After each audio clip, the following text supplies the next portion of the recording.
नमस्कार दोस्तों, कहानी एक लालची बहू की। एक बार की बात है कि एक शहर में एक परिवार रहता था जिसमें एक लड़का और उसके माँ बाप थे। वह बहुत अमीर तो नहीं थे, लेकिन उनमें प्यार बहुत ज़्यादा था। कुछ दिनों बाद उस लड़के की शादी हो गई। उसकी शादी सलोनी नाम की लड़की से हुई। वह बहुत ही लालची थी। वह अपने पति को किटी पार्टी में जाने के लिए बार बार नए कपड़े और गहने लाने को बोलती। उसके पति ने समझाया कि अपने बराबरी वालों से दोस्ती करनी चाहिए। अगर तुम महीने में 10 बार किटी पार्टी में जाओगी तो तुमको हर बार नए कपड़े और गहने कौन दिलाएगा। लेकिन वह अपने पति से ही झगड़ा करना शुरू कर देती और बोलती थी कि अगर मैं नए कपड़े गहने पहनकर नहीं जाऊंगी तो मेरी सहेलियां मेरा मजाक उड़ाएंगी। तुम ज़्यादा कमाने की सोचते नहीं बल्कि मुझे रोकते रहते हो।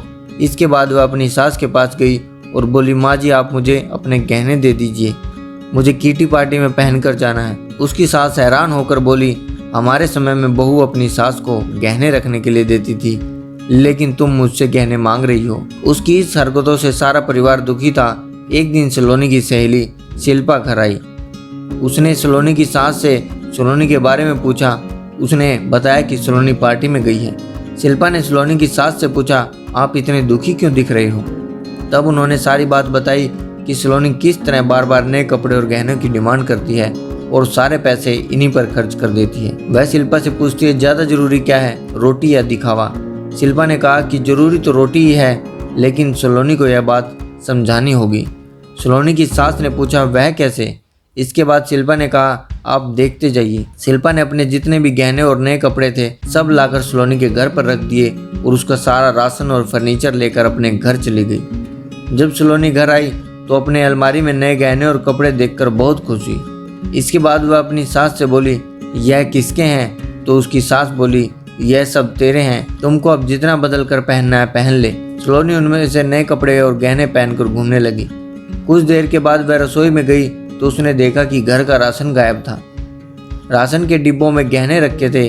वह अपनी सास से बोली, यह क्या है, घर का राशन और फर्नीचर कहाँ गया।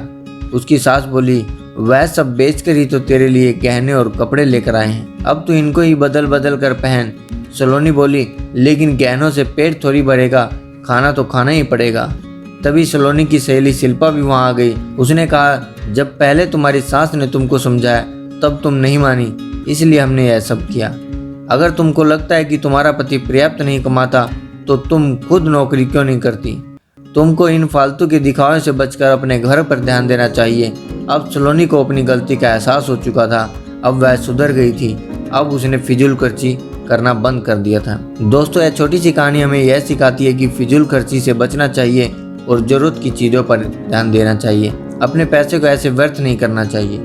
तो दोस्तों, आज की वीडियो में बस इतना ही। आपको वीडियो कैसी लगी है कमेंट करके बताएं, और अगर अभी तक आपने हमारे चैनल को सब्सक्राइब नहीं किया तो प्लीज़ जल्दी से सब्सक्राइब कर लीजिए। हंसते रहिए, मुस्कुराते रहिए और दुनिया में खुशियाँ फैलाते रहिए। धन्यवाद।